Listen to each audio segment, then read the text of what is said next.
শীর্ষস্থানীয় ওলামায়ে কেরামকে একসাথে করে এখানে আলোচনার সুযোগ দেওয়ার জন্য। কথাবার্তা সকলেই বলেছেন, আমি শুধু একটা কথা স্মরণ করে দিতে চাই। এই পেশিবাদ সরকারের পতনের পরে সর্বপ্রথম বাংলাদেশকে অকার্যকর রাষ্ট্রে পরিণত করার জন্য যে ট্রাম্প কার্ডটি ব্যবহার করেছিলেন সেটা হলো সংখ্যালঘুদের উপর নির্যাতন। কিন্তু বেশি না, আমার মনে হয় 48 ঘন্টা পার হওয়ার পরে দিবালোকের নিয়ে পরিষ্কার হয়েছে যে কোথাও সংখ্যালঘুদের নির্যাতন হচ্ছে। আমার দেশের বাড়ি ব্রাহ্মণবাড়িয়া, সেখানে যাওয়ার পরে ব্রাহ্মণবাড়িয়া শহরে একটা বিশাল মিছিল দেখলাম সংখ্যালঘুদের।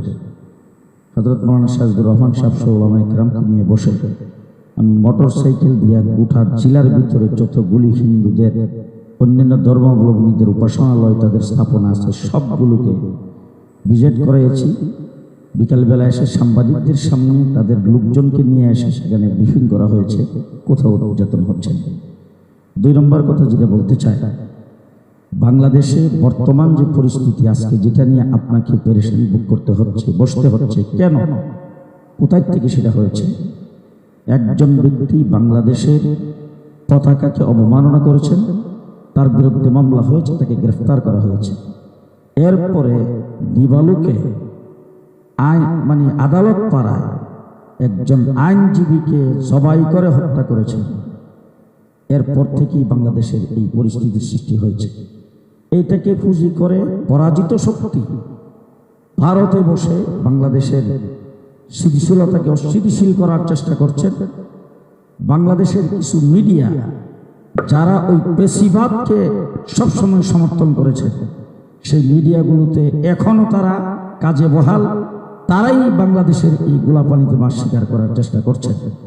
সর্বশেষ আমি উপদেষ্টা মণ্ডলী এবং প্রধান উপদেষ্টাকে বলবো, বাংলাদেশে পেশিবাদ সরকার ক্ষমতায় ছিল, তারও একটা বিরোধী দল ছিল। যখনই যে সরকার ক্ষমতায় আসে তার একটা বিরোধী দল থাকে, কিন্তু আপনার কোনো বিরোধী দল নেই। অল বাংলাদেশের সমস্ত জনগণ, সকল শ্রেণীর জনগণ মিলে আন্দোলন সংগ্রামের পরে আপনাকে সে বিপ্লব করে সেই দায়িত্ব দিয়েছেন আপনাদেরকে। আপনারা শক্ত হন, কঠোর হন। রাষ্ট্রদ্রোহিতার কার্যক্রম কেউ করবে, রাষ্ট্রের অবমাননা কেউ করবে, কঠোর হস্তে দমন করা হবে।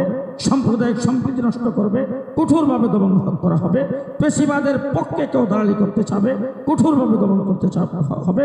সর্বশেষ বাংলাদেশ থেকে ভারতে যে মুসলমানদের উপর নির্যাতন হচ্ছে, ভারতের মুসলমানদের মসজিদের মধ্যে আক্রমণ করা হচ্ছে, এই ব্যাপারে আমরা সকলে মিলে প্রতিবাদ করব।